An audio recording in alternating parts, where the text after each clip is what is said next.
Oke, assalamualaikum warahmatullahi wabarakatuh. Jadi di sini saya akan menjelaskan tentang jaringan Bluetooth. Nah, yang pertama adalah sejarah Bluetooth. Nah, jadi Bluetooth ini itu mulai dikembangkan pada perusahaan Ericsson di Swedia pada tahun 1994. Nah, tujuannya itu adalah untuk menggantikan kabel data yang ribet. Nama Bluetooth ini sendiri itu berasal dari nama Raja Denmark, Harald Bluetooth. Bluetooth ini sebenarnya adalah terjemahan dari nama raja tersebut, yaitu Harald Blatan. Blatan itu yang diterjemahkan bahasa Inggris menjadi Bluetooth. Nah, mengapa mengambil dari nama Raja Harald? Karena Raja Harald ini adalah raja yang berhasil menyatukan banyak suku-suku di wilayah Skandinavia. Nah, mirip seperti teknologi Bluetooth ini. Jadi bisa menyatukan berbagai perangkat. Untuk lambang Bluetooth ini sendiri, itu jadi lambang kerajaan. Kemudian B ini dari nama belakang Raja Belatan. B ini nama belakang dari Raja Harald. Nah, jadilah huruf B logo seperti ini, yaitu Bluetooth. Sampai sekarang kita pakai logo ini. Kemudian untuk perkembangan Bluetooth itu seperti ini. Ada Bluetooth 1 tahun 99, kemudian ada Bluetooth 2 tahun 2004, Bluetooth 3 tahun 2009, Bluetooth 4 2010. Yang 2010 ini sudah support LTE, kemudian support IPv6. Kemudian yang terakhir adalah Bluetooth 5.0. Nah, ini sampai sekarang kita pakai. Kemudian Bluetooth ini itu mempunyai ada dua jenis. Yang pertama Bluetooth klasik, cocok untuk audio, transfer data, kecepatan hingga 3 Mbps. Nah, ini biasanya kita pakai di headset Bluetooth, HP untuk transfer seperti zaman 2000-an. Kemudian ada Bluetooth Low Energy atau BLE. Nah, ini lebih hemat daya dan banyak dipakai untuk perangkat IoT seperti smartwatch dan sensor kesehatan. Lalu di sini ada Piconet. Nah, Piconet ini adalah uh, Bluetooth yang terhubung pada satu jaringan master. Nah, Piconet ada satu perangkat master yang mengatur komunikasi.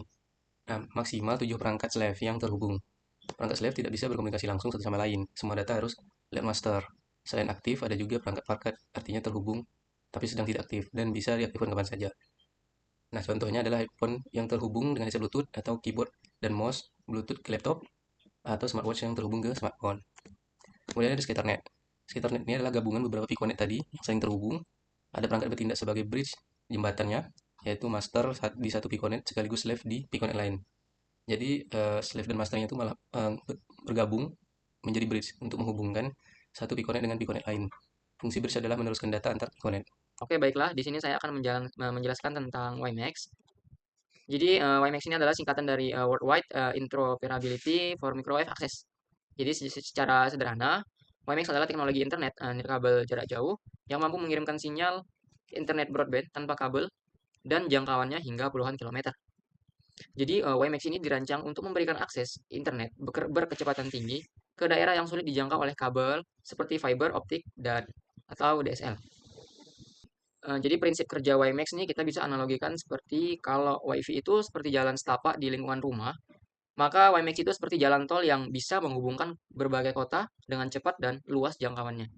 Jadi WiMAX ini juga bisa disebut sebagai Metropolitan Area Network atau MAN. WiMAX sangat potensial menggantikan sejumlah infrastruktur telekomunikasi yang telah ada. Dalam konfigurasi fixed wireless, dapat menggantikan jaringan copper wire perusahaan telepon maupun infrastruktur koaksial kabel TV, kabel yang juga menawarkan pelayanan internet, service provider atau ISP. Dalam telekomunikasi mobile, WiMAX sangat potensial menggantikan jaringan seluler. Jadi WiMAX ini memiliki dua varian. Yang pertama ada fixed WiMAX dan mobile WiMAX. Oke, jadi yang fixed WiMAX ini adalah layanan internet nirkabel yang statis. Jadi fixed WiMAX ini ideal untuk rumah dan bisnis. Dengan perangkat penerima tetap di satu tempat, ia menggantikan fungsi kabel dan cocok untuk daerah pinggiran yang sulit dijangkau infrastruktur kabel. Jadi untuk analoginya seperti kamu pasang parabola TV atau modem tetap di rumah. Sinyal dikirim dari menara WiMAX ke antena di rumahmu dan kamu bisa internet cepat tapi cuma dari rumah itu saja. Oke, untuk mobile WiMAX, ini adalah pengembangan dari fixed WiMAX yang memungkinkan akses internet sambil bergerak. Jadi ini kebalikannya dari fixed WiMAX. Jadi untuk mobile WiMAX ini memungkinkan kita untuk streaming video dari mobil polisi saat sedang melaju lebih dari 7 kilometer per jam, menggantikan layanan data seluler seperti e-video atau HSDPA.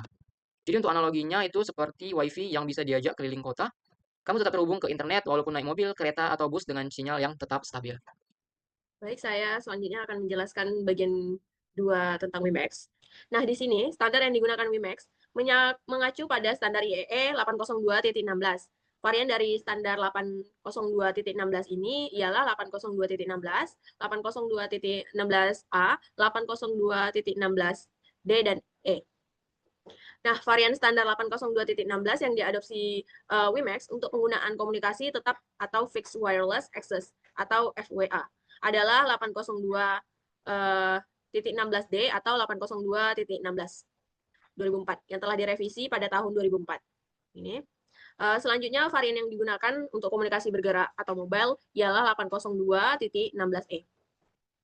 Nah, berikut merupakan cara kerja WiMAX.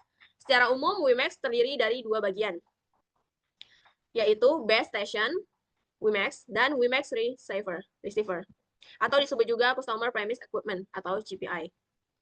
Nah, WiMAX base station ini terdiri dari electronic indoor atau tower WiMAX. Umumnya satu base station menjangkau radius 6 mile, secara teori dapat menjangkau hingga radius 50 km atau 30 mile. Tapi prakteknya baru terbatas sekitar 10 km atau 6 mile. Dalam area layanan tersebut, dimanapun dapat mengakses internet secara wireless. Nah, selanjutnya dapat digunakan WiMAX receiver. WiMAX receiver ini dapat terdiri dari antena yang terpisah atau bagian yang terpisah antara receiver elektronik dan antena, atau dapat berupa box sendiri atau PCM CIA dalam laptop. Akses ke base station WiMAX hampir sama dengan mengakses access point dalam jaringan Wi-Fi, namun masih tingginya biaya instalasi CPA menjadi kendala karena memerlukan tenaga ahli dalam instalasi CPA untuk sistem BWA. Nah, selanjutnya ada backhaul. Backhaul ini lebih ke koneksi dari access point ke provider dan koneksi dari provider ke jaringan inti. WiMAX telah menggunakan teknologi frekuensi tinggi. Pengoptimalan WiMAX terletak pada jenis transmitter atau beam antena dan lokasi penggunaannya seperti di dinding gedung tinggi. Selain itu, pemancaran transmitter HF dilakukan dengan sistem beam shaping. Jadi mulai standar 802.16a, semua antena pada sebuah base station dapat saling terhubung untuk menyesuaikan beam karakteristik terhadap jangkauan dan bandwidth. Saya akan menjelaskan materi pembelajaran selanjutnya, yaitu keamanan jaringan wireless. Sebelumnya, kita harus ketahui dulu, apa itu jaringan wireless? Jadi, jaringan wireless adalah jaringan yang menggunakan gelombang radio untuk koneksi internet. Dengan teknologi ini, perangkat seperti laptop, smartphone, dan tablet bisa terhubung ke internet tanpa kabel, sehingga lebih fleksibel dan mudah digunakan di berbagai lokasi. Contohnya, seperti Wi-Fi di rumah, lalu Wi-Fi di daerah perkantoran, serta beberapa kafe juga menggunakan Wi-Fi untuk zaman yang sekarang ini. Memang terlihat lebih fleksibel, tapi rentan terhadap ancaman keamanan. Oleh karena itu, kita akan membahas ancaman dalam jaringan wireless. Yang pertama adalah device dropping, yaitu penyadapan data yang terjadi saat seseorang mencuri informasi yang dikirim melalui jaringan Wi-Fi. Karena sinyal Wi-Fi berada di udara, penyerang bisa menyadap data seperti password atau pesan tanpa kita sadari. Ancaman berikutnya adalah rogue access point, yaitu titik akses Wi-Fi palsu yang dibuat oleh penyerang. Biasanya ia akan meniru jaringan resmi seperti Wi-Fi cafe atau kantor. Saat kita terhubung, semua aktivitas online bisa dipantau oleh penyerang. Berikutnya adalah brute force attack, yaitu cara penyerang menebak password Wi-Fi secara otomatis menggunakan software. Jadi jika password kita lemah, misalnya hanya 1, 2, 3, 4, 5, 6, maka jaringan bisa dengan mudah diretas. Nah, kita lanjut ya ke protokol keamanan pada Wi-Fi, yaitu ada 4. Yang pertama adalah WEP, Web, protokol keamanan Wi-Fi yang pertama kali digunakan. Sayangnya, web ini memiliki banyak kelemahan sehingga sangat rentan diretas. Karena itu penggunaannya sudah tidak disarankan sejak lama. Selanjutnya adalah WPA, ya, dikembangkan sebagai pengganti web yang lebih aman. Namun meskipun lebih baik, WPA masih memiliki celah keamanan terutama pada sistem enkripsinya. Sekarang pun protokol ini juga sudah dianggap kurang aman untuk standar saat ini. Dan selanjutnya adalah WPA 2, menjadi standar keamanan Wi-Fi selama bertahun-tahun. Ia menggunakan teknologi enkripsi AES yang jauh lebih kuat. Meski begitu, WPA 2 tetap memiliki beberapa kerentanan jika tidak dikonfigurasi dengan benar. Dan yang terakhir adalah WPA 3, yaitu versi terbaru dan paling aman dari protokol keamanan Wi-Fi saat ini. Ia menawarkan perlindungan yang lebih kuat terhadap serangan password guessing dan menyediakan keamanan yang lebih baik untuk perangkat IoT serta jaringan publik. Setelah protokol keamanan, kita lanjut ke cara meningkatkan keamanan Wi-Fi. Ya, jadi di sini ada 6. Yang pertama adalah gunakan WPA 3 ya, atau WPA 2. Lebih baik menggunakan WPA 3 yang terbaru. Selanjutnya adalah gunakan password yang kuat. Selanjutnya yaitu ganti SSID default. Lalu aktifkan SSID broadcast, aktifkan firewall kalau bisa, dan update firmware, serta hindari jaringan publik untuk aktivitas sensitif. Baik, itu saja materi pembelajaran yang bisa saya sampaikan. Lebih dan terkurang saya mohon maaf. Saya akhiri. Wassalamualaikum warahmatullahi wabarakatuh.